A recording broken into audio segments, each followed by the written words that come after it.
What determines your destiny, your future? Is it you and you alone that determines your destiny? Or is it predestined like a loving God? Or perhaps as George Carlin posed, a deity that resembles Joe Pesci with a baseball bat. A deity that gets things done.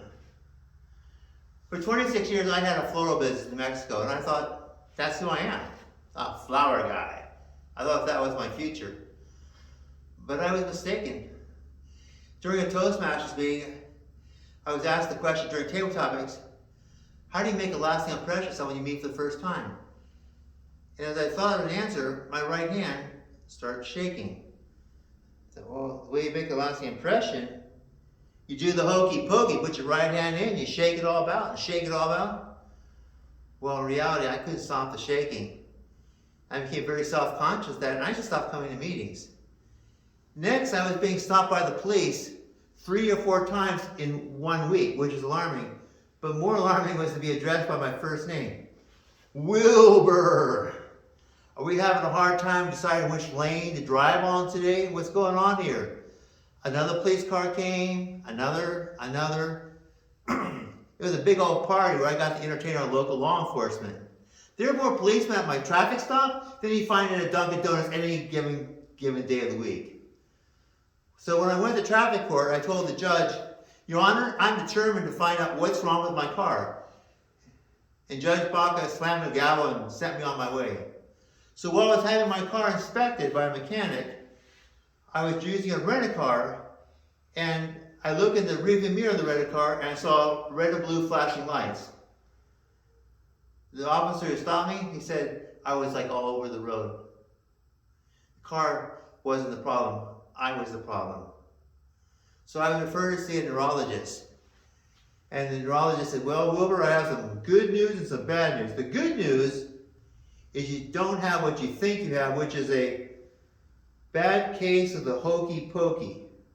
Is that a joke? Well, the bad news is that you have Parkinson's disease. And that explains the tremors, the difficulty in maintaining balance, which could result in your poor driving.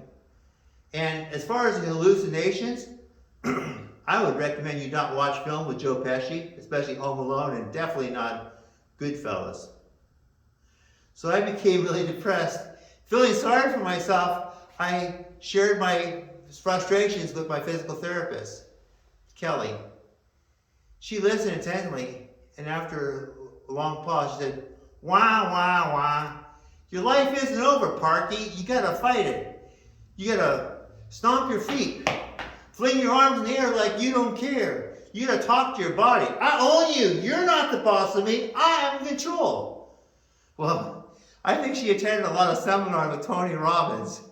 But I did what she said, and it actually made a big difference. So when I felt really having a difficult time, and when I started shaking a lot, I would just start flinging, punching in the air and screaming, I own you. You're not the boss over me.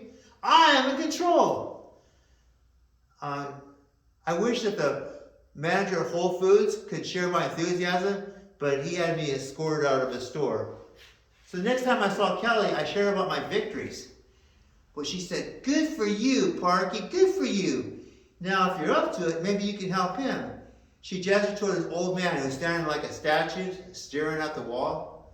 So I told her about my victories, what I accomplished, how I was able to take control. And he turned to me, and he gave me the claw, because he has arthritis. Wasn't what I was expecting. But then I realized it's not about me. It's like, how can I help other people who have the same problem? How can I share humor so that they can also deal with Parkinson's? And I came from a place of anger to a place of gratitude for the police officer who stopped me, for the manager of Whole Foods who had me kicked out of a store, and I even rejoined Toastmasters International, obviously. So while we wait for Michael J. Fox to go back to the future and bring us back to cure, I'm starting a YouTube channel, The Lighter Side of Parkinson's, where I can share the benefits of Parkinson's, like never having to buy an electric toothbrush, making holiday sauce in half the time. And as far as seeing people who aren't there, well, now my imaginary friends have somebody to talk to. Of course, they're up late at night with endless chatter, which explains the insomnia. So I asked my neurologist, doctor, what other symptoms can I expect? Well, I would say facial masking. Facial masking is when the patient feels a disconnect between what they're saying, what they're thinking, what they're feeling, as opposed to how their face appeared before others. So doctor, what you're saying is when my wife shows those long, monotonous, boring stories, my face would not show that I'm bored out of my mind? Sweet. I can hardly wait. Are you folks jealous? So, where's my future? Where's my destiny? Well, my destiny is to take control of what I can control. And for those things I have no control over, I want to fill that void with laughter. What's your destiny? What's your future? What are you laughing at? The reality is Parkinson's disease is a progressive disease and there's no cure.